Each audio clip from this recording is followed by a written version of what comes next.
कलयुग में कथा सुनने का नियम कुछ होती है। कलयुग में जैसे कथा कथा तो प्राचीन काल से ही चल रहा है, लेकिन कथा सुनने और सुनाने का कुछ नियम होती है। अभी नहीं सोचिए कि कथा मैं सुन रहा हूँ, कथा हम सुना रहा हूँ, तो वहाँ पर किस बातों को ध्यान रखनी होती है, इस सारा चीज़ कलयुग में और ध्यान रखना होता है। अब मान लिया कि आप कथा सुन रहे हो, कथा सुनते हुए आपको लग रहा है कि भूख हमको लगा हुआ है। देखिए, इसमें हम सारी चीज़ को आपको हम समझा रहे हैं।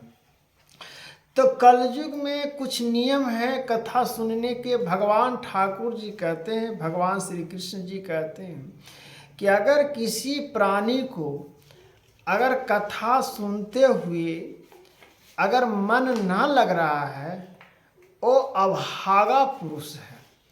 बहुत भाग होता है, बहुत किस्मत होता है जो जग कथा यज्ञ सुनते हैं।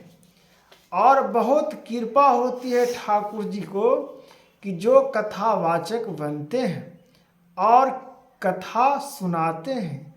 और भगवान प्रकृति का देन नहीं, अपने हृदय से ईश्वर को प्राप्त करने की ये एक लालसा उत्पन्न होती है। और जब प्रकृति उत्पन्न हम अपने ढांचों में रखकर प्रभु का हम स्मरण करते हैं, तो जब प्रभु स्मरण होते हैं तो उस समय हमारे मानसिकता रूपों से भगवान की प्रेरणा और भागवत कथाओं में लग जाते हैं। इसलिए कलयुग में नियम है जो आप इस प्रकार से नियम को आधारित करिए कि आप कथा सुन रहे हैं, भूख आपको लग गया है, तो ठाकुर जी नहीं कर रहे हैं कि आप नहीं खाइए। बिना भोजन का हरि कीर्तन भी नहीं होता है, तो कुछ खाइए, लेकिन उसमें नियम है कि लहसुन प्याज नहीं खाइए, बेहतर है।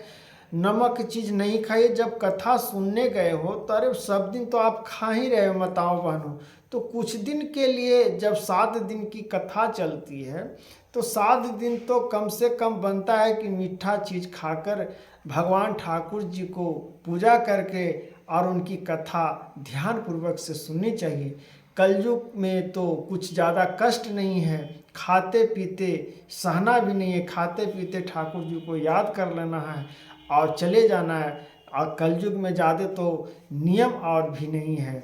भगवान का स्मरण करते हुए, ठाकुर जी को कथा सुनते हुए आप चले जाइए हंसते खेलते धरती पर से।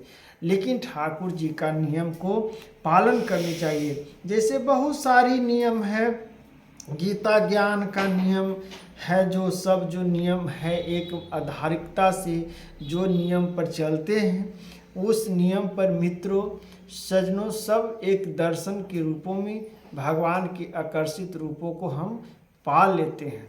इसीलिए भगवान नियम को आधारित बताए हैं कि कलयुग में गीता ज्ञान हो या कथा हो, सुनने का नियम भी कुछ पालन करनी चाहिए। जो नियम हम स्पष्ट रूपों से बता दे रहा हूँ कि कथा जब सुनिए तो 7 दिन की कथाएं नमक ना खाकर ठाकुर जी को ध्यान करिए और ठाकुर जी को कथा सुनिए मन से।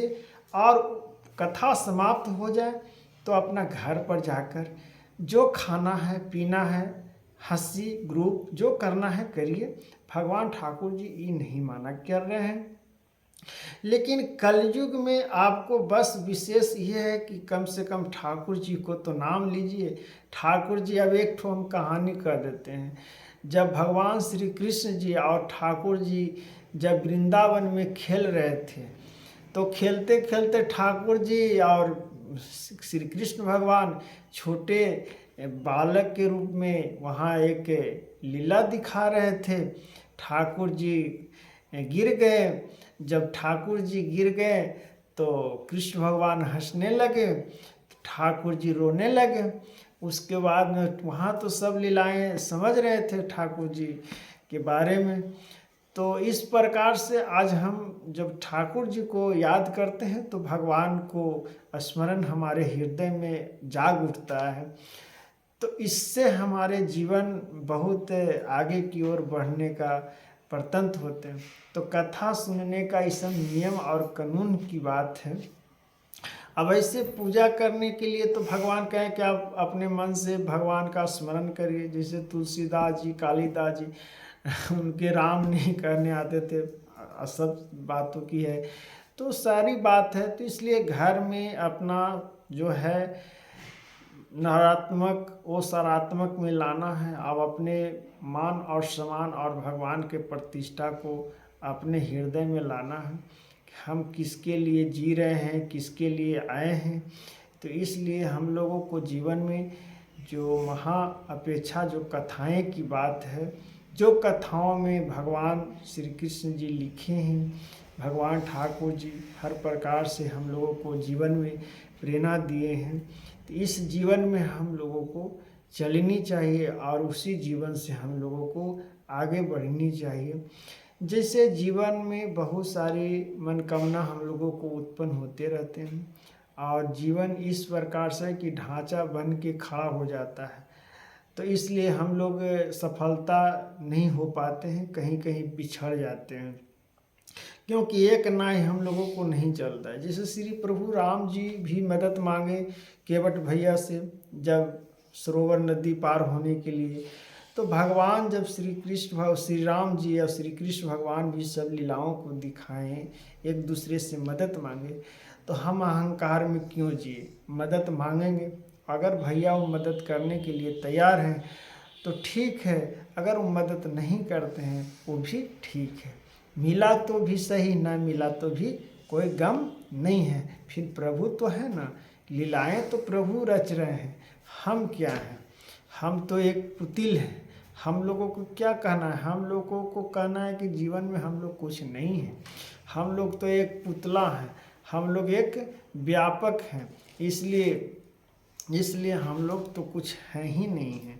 जीवन में जो है, जो आकर्षित है, जो मन, मर्यादा, सफलता, जीवन का जो अभ्यास, जो प्रतन होती है, वह हम लोगों को जानते हैं, हम लोगों को समझ में आती है। तो इसलिए जीवन का जो मार्गदर्शन है, जो हम लोगों को जीवन में आकर्षित को प्राप्त होनी चाहिए। इसलिए कलयुग में कथा सुनने का क्या नियम है, जो ये समझ गए होंगे कि कथा सुनने का नियम। अब कथा हम सुन रहे हैं और ये कान से निकाल रहे हैं, ये कान से सुन रहे हैं।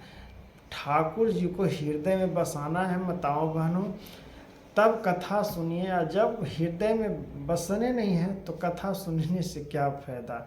ऐसे ही भगवान के मंदिर में गए, भगवान को पूजा करने में मन नहीं लग रहा है, तो भगवान के मंदिर में जाने से क्या फ़ायदा। तो इसलिए अपना कर्म खुद करना पड़ता है, आपके लिए दूसरा कोई नहीं कर पाएगा। आपका ही शरीर से आपका कर्म होगा।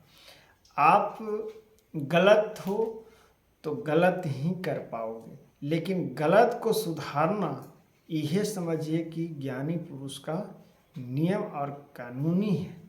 अब जो गलत, जो अच्छे हैं फिर बुराइयों में जा रहे हैं, तो उस तो ज्ञानी पुरुष होकर भी अधर्म की ओर जा रहा है।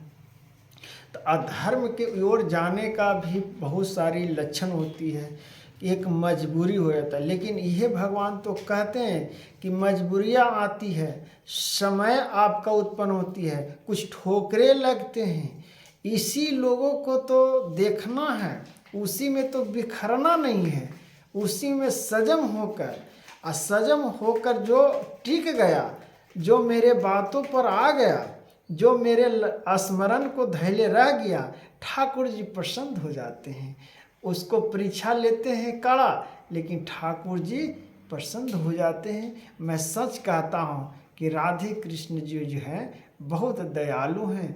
राधे कृष्ण जब हृदय में वास होते हैं तो जीवन में कोई चीज़ का कमी नहीं रहता है। प्रभु पर सब छोड़ देना, प्रभु मैं कुछ नहीं जानता, प्रभु हमसे तो अच्छा आप जानते हैं, हम क्या जानते हैं, हम तो कुछ जानते भी नहीं हैं। प्रभु मेरे से, मेरे मार्गों को, मेरे ज्ञानों को, मेरे स्मरण को, मेरे पूजा को, मेरे भावनाओं को सब प्रभु आप जानने वाले हैं। हे प्रभु, इसलिए जीवन में आप ही हैं, इसलिए आपका ही महिमा, आपका ही वर्णन करते हैं। इसलिए कलयुग में कथा सुनने का नियम भी है, इसलिए नियम को पालन करिए, आप कथाओं को सुनने का प्रयास करिए। यह जीवन का हम लोगों को ज्ञान और आकर्षित और मन को यह महाआकांक्षा के रूपों में देखा जाता है। अज्ञान की परिभाषा जो है जीवन में अभ्यास और परमात्मा को हम जब मानते हैं तो परमात्मा हमारा जीवन में सफलता की प्राप्ति होती है। हे प्रभु, हे मित्र, हे दोस्त, हे सज्जनों, हे देशवासियों, सभी समझ गए हैं और हमसे भी ज्ञानी आप लोग हैं और हम प्रयास करते हैं कि भगवान के स्मरण पर और आप लोगों को समझाने की और इस चेष्टा और कथाओं से प्रयास मैंने कर रहा हूँ कि आप लोगों को कथाओं में कितना जुड़ूं और कितना न जुड़ूं, जो सब परमात्मा जानते हैं, मैं कुछ नहीं जानता हूँ। जो प्रभु का ईश्वर होगा बस वह जानते हैं, मैं कुछ नहीं जानता हूँ। और सब सज्जनों, प्यार और दुलार आप लोगों का आशीर्वाद और सब आपका ही कृपा है। तो राधे राधे मित्र, हरे कृष्णा।